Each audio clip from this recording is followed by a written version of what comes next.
আমরা ঠিক করব, ইন্ডিয়া না। রক্তবীজ একে বীরভূমের বিস্ফোরণের ঘটনাকে কেন্দ্র করে এক জঙ্গি ষড়যন্ত্রের পর্দাফাশ দেখা গিয়েছিল। সেই গল্পের শেষের দিকে স্পষ্ট হয় ষড়যন্ত্র এখনও পুরোপুরি শেষ হয়নি। সেই অসমাপ্ত জঙ্গি পরিকল্পনারই পরবর্তী ধাপ হতে পারে রক্তবীজ 2।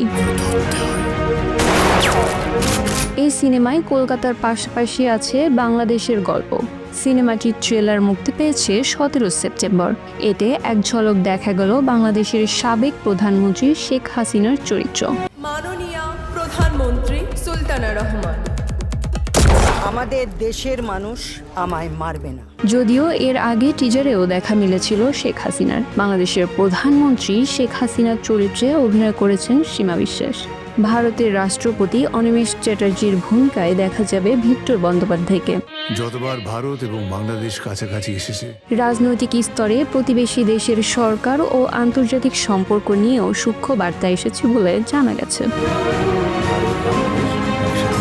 কিন্তু এবার মনে প্রাণে ষড়যন্ত্রকারী গোপন রাজনৈতিক চরিত্রে দেখা গেছে শেখ হাসিনার ছায়া চরিত্র।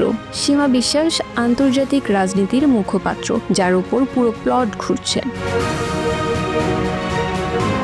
প্রতিবেশী দেশের সঙ্গে সম্পর্ক, সীমান্ত দিয়ে অস্ত্র পাচার, রাজনৈতিক আশ্রয় ইত্যাদি বড় ভূমিকা রাখবে। সীমা বিশ্বাসের চরিত্রকে ঘিরে কূটনৈতিক দ্বন্দ্ব তৈরি হবে এমনটাই ভাবছেন নেটিজেনরা।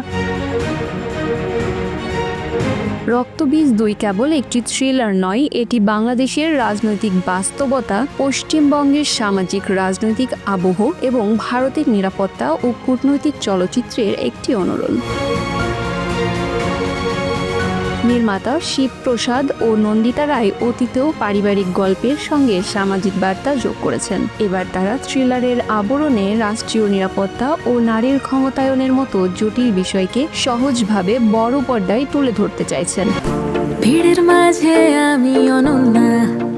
মিমি চক্রবর্তীর ইনস্টাগ্রাম থেকে পাওয়া তথ্য অনুযায়ী মিমি বলেন, মেয়ে বিকিনি পরবে, মা রাজি হননি। মাকে বুঝিয়েছিলাম আমার কাজের জন্য দর্শককে নতুন কিছু দেওয়ার জন্য এই পদক্ষেপ অত্যন্ত জরুরি। তিনি আরও বলেন, আবিরের মতো সহ অভিনেতা থাকায় এই পোশাকে অনায়াসে শুটিং করা অনেকটাই সহজ হয়েছে।